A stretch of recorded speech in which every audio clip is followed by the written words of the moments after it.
मंगलमूर्ति महाप्रभु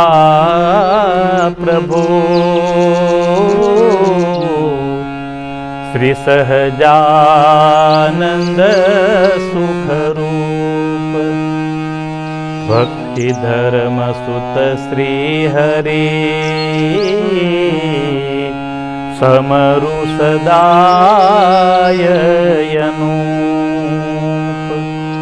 ओम श्री स्वामिनारायणाय नमो नमः।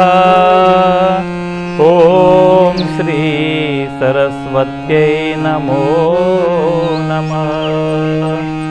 ओम श्री गुरुचरण कमलेभ्यो नमो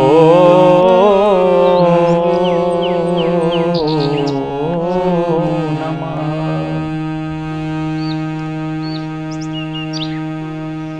श्रीमद भक्तमाल ग्रंथामध्ये भगवान परशुरामजी यांच्या चरित्रपर्यंत आपण पोहोचले होते।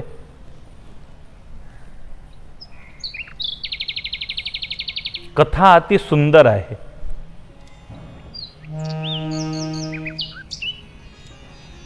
परंतु काही काही भक्तांची कॉमेंट होती, स्वामीजी जर हे कथा हिंदी भाषामध्ये केली तर आम्हाला पण लाभ मिळेल, आणि त्या कारणसर या कथेला आजपासून मी हिंदी भाषामध्ये करणार आहे। सर्व भक्तांना जे असुविधा झाली त्याबद्दल मी क्षमायाचना करतो। चलिए हम जाते हैं भगवान श्री परशुराम जी के दिव्य चरित्रों में। संत नाभादास जिन्होंने भगवान परशुराम जी के पावन चरणों में वंदना की है, परमेश्वर का ये आवेश अवतार है। आप कोई भी शास्त्र ले लो, प्रत्येक शास्त्र में परशुराम जी हमें दिखेंगे। जो चिरंजीवी है उनमें एक परशुराम जी भी है। आज भी महेंद्र पर्वत पर बैठकर परम कृपालु परमात्मा में अपने मन को जोड़कर बैठे। परशुराम जी की मातृभक्ति, भगवान परशुराम जी की पितृभक्ति आज भी समाज में प्रचलित है। जमदग्नि ऋषि के पास जो सुरभि नामक गाय थी, जिस गौमाता के कारण जमदग्नि ऋषि ने सहस्रार्जुन का बड़ा भव्य स्वागत किया था, सहस्रार्जुन के मन में एक लालच आ गई, अहो ऐसी गाय तो मेरे राजघराने को शोभा देगी। ऐसी गाय, इस गाय की शोभा इस आश्रम में नहीं, मेरे राज भंडार में होंगी। लोभ के वश होकर सहस्रार्जुन के पास कोई कमी नहीं थी। आज भी लोग कहते हैं सहस्रार्जुन जैसा कोई दानी नहीं हुआ, इतना बड़ा दानेश्वरी राजा था। लेकिन लोभ नाम का जो अंतः शत्रु है वो बड़ा ही भयंकर होता है। लाखों करोड़ों रुपये दान देने वाला आज एक चौवनी के लिए झगड़ा करने लगा। ऐसी परिस्थिति यहां सहस्रार्जुन के द्वारा निर्मित हुई। अपने मंत्रियों को बुलाया उसने, मंत्रियों को कहा जाइए आप जमदग्नि को कहिए वो गाय हमारे राजा को भेंट दे दो। जमदग्नि ने हाथ जोड़कर कहा, नहीं महाराज, ये गाय मैं नहीं दे सकता। आपको पता है ये गाय मुझे मेरी पितृ परंपरा से प्राप्त हुई है,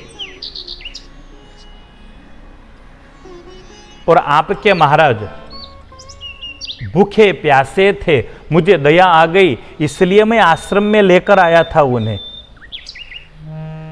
क्या आश्रम में लाकर मैंने उन्हें भोजन दिया वो मेरी गलती थी? क्षमा करे, आप अपने महाराज को कहिए मैं गाय नहीं दे सकता।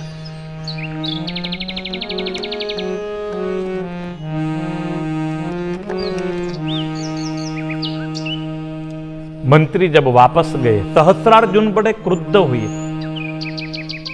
मंत्री को कहा बुला के लाओ उस महात्मा को। जमदग्नि ऋषि को बुलाने के लिए मंत्री आए हैं, चलिए आपको महाराज याद कर रहे हैं।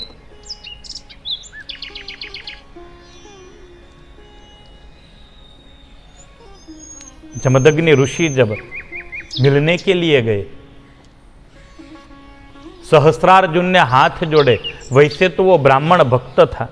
महाराज, आप तो भक्तों पर अनुकंपा और अनुग्रह करने वाले हैं।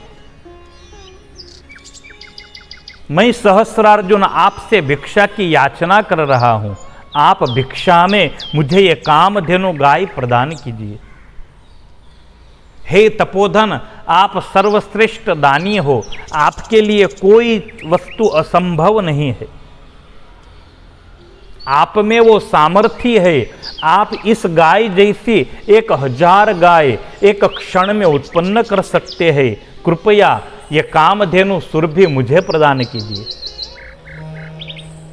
जमदग्नि ने कहा महाराज, बड़े आश्चर्य की बात है, आप जैसा एक क्षत्रिय राजवी आज एक ब्राह्मण के पास भिक्षा मांग रहा है। महाराज सहस्रार्जुन, क्या आपको नहीं लगता यह धर्म है? अरे दान मांगने का अधिकार तो हम ब्राह्मणों का है, दान देने का अधिकार आप क्षत्रियों का है, और मैं ब्राह्मण हूं। और इस गाय माता की सेवा मेरे से अच्छी आप नहीं कर सकेंगे। और आपको पता है इस सुरभि गाय के बारे में, ये गाय कैसे मेरे पास आई? अरे गोलोक में बहुत बड़े यज्ञ का आयोजन था। मेरे पिता भृगु महाराज उस यज्ञ में यज्ञ कराने वाले भूदेव के रूप में वहां मौजूद थे। जब उस यज्ञ की समाप्ति हुई तब भगवान श्री कृष्ण ने स्वयं गोलोक धाम में यज्ञ समाप्ति के अवसर पर मेरे पिता भृगु महाराज को यह गाय दान में दी थी। और मेरे पिता की तरफ से यह गाय मुझे मिली है। ये मेरी पैतृक संपत्ति है, मैं ये नहीं दे सकता।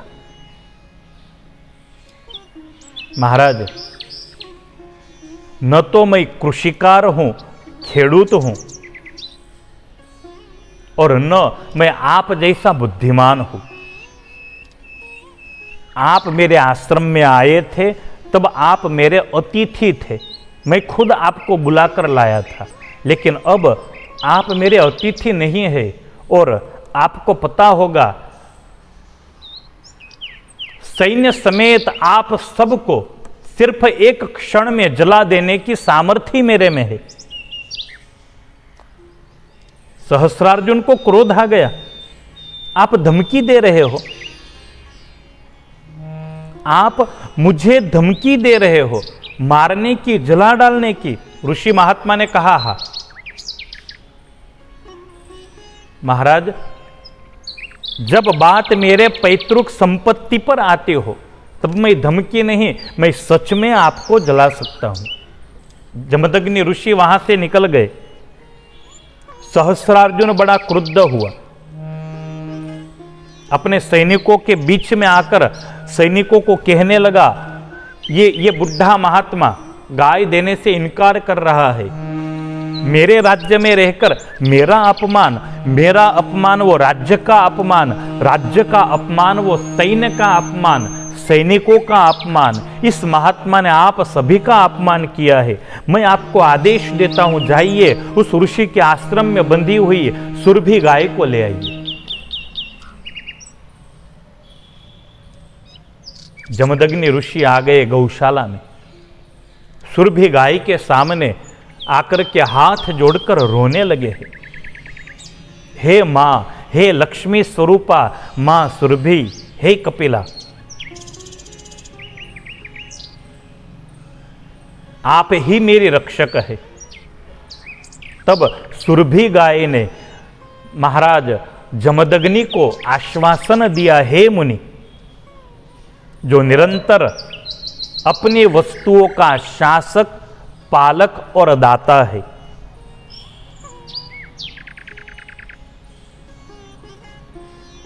इंद्र हो चाहे सामान्य खेती करने वाला कोई खेडूत हो, अपनी किसी भी पदार्थ का वो दान कर सकता है।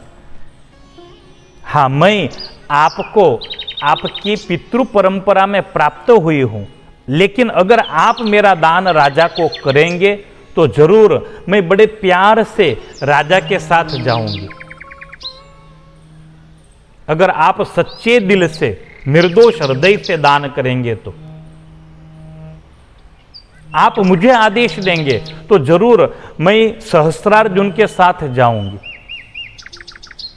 जैसी आपकी सेवा करती हूं वैसे ही सहस्त्रार्जुन की भी सेवा करूंगी। और अगर आप मेरा दान नहीं दोगे तो मैं कभी भी आपके आश्रम का और आपका त्याग नहीं करूंगी। आप क्यों रो रहे हो? जमदग्नि ने कहा, हे मां, मैं तो अकेला ब्राह्मण और वो सैन्य समेत आया हुआ है। सिर्फ एक क्षण लगेगा मेरे आश्रम को नष्ट करने में उसे। तब कपिला मां ने कहा, हे जमदग्नि, डरो मत बेटे, मेरे शरीर में से मैं सैन्य पैदा कर रही हूं। वो सारे सैनिक उसके सैन्य को भगा देंगे, तुम बिल्कुल निश्चिंत होकर बैठो, आप रोइए मत। और कामधेनु मैया के शरीर में से सूर्य जैसे तेजस्वी अनेक प्रकार के शस्त्र अस्त्र से सज्ज हजारों सैनिक उत्पन्न हुए हैं। जमदग्नि को हाथ जोड़कर खड़े रहे। कामधेनु गाय ने कहा, आप चिंता मत कीजिए, ये जो सैनिक है वो लड़ेंगे, आप निर्भीक होकर अपने आश्रम में बैठिए।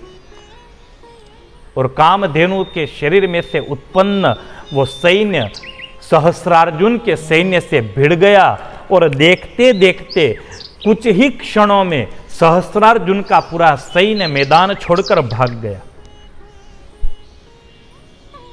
कार्तवीर्य सहस्रार्जुन थोड़े दूर जाकर उसने दूत को भेजा, बाकी की सेना को भी बुलाया। अब तो ये राजहट आ गई है, अब तो गाय को लिए बिना मैं जाऊंगा नहीं। विशाल लाखों करोड़ों की सेना इकट्ठी की और कार्तवीर्य फिर से जमदग्नि ऋषि के आश्रम में आया। या तो मेरे से युद्ध करो या मेरी इच्छित गाय मुझे दे दो। जमदग्नि हंसने लगे हैं।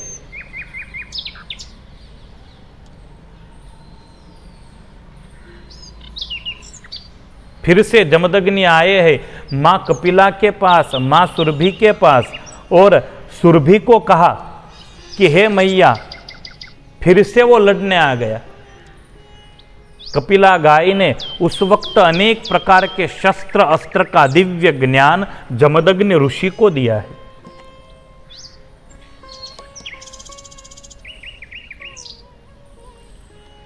लेकिन साथ में एक चेतावनी भी दी है, हे विप्रवर, आपका जय होगा, आप युद्ध में शत्रु को अवश्य जीत लेंगे, लेकिन ये बात भी तय है, अमोघ अस्त्र के बिना उस शत्रु का नाश नहीं होगा। और वैसे भी आप तो भूदेव हो, ब्राह्मण हो।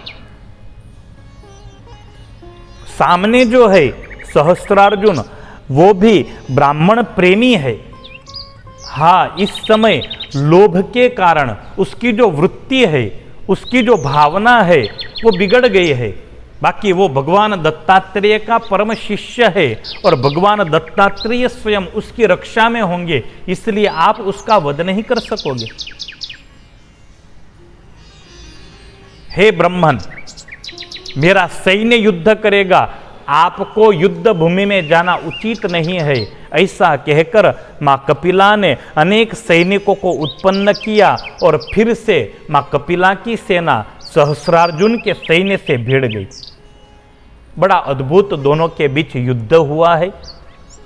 भगवान परशुराम जी के चरित्र को समझने के लिए यह पूर्व भूमिका की कथा है। जमदग्नि कार्तवीर्य का युद्ध, जमदग्नि कार्तवीर्य और परशुराम जी का युद्ध, बड़ा ही अद्भुत भगवान परशुराम जी का चरित्र हम आगे कथा में सुनेंगे। प्यारे भक्तों, अब से हमारी जो भक्तमाल की कथा जो मैं मराठी में करता था, वो कथा अब से इसी भाग से मैं हिंदी में करूँगा। तो कृपया इस कथा का भी आप सभी भक्तगण आस्वाद माणें और इस कथा के माध्यम से भक्त की शक्ति क्या है इसकी हम अनुभूति करें। आज की कथा को भगवान परशुराम जी के पावन चरणों में समर्पित करके मैं प्रभु के जय घोष के साथ विराम करूँगा। श्री स्वामीनारायण भगवान की जय, सद्गुरु देव की जय, भारत मात की जय, नर्मदे मात की जय।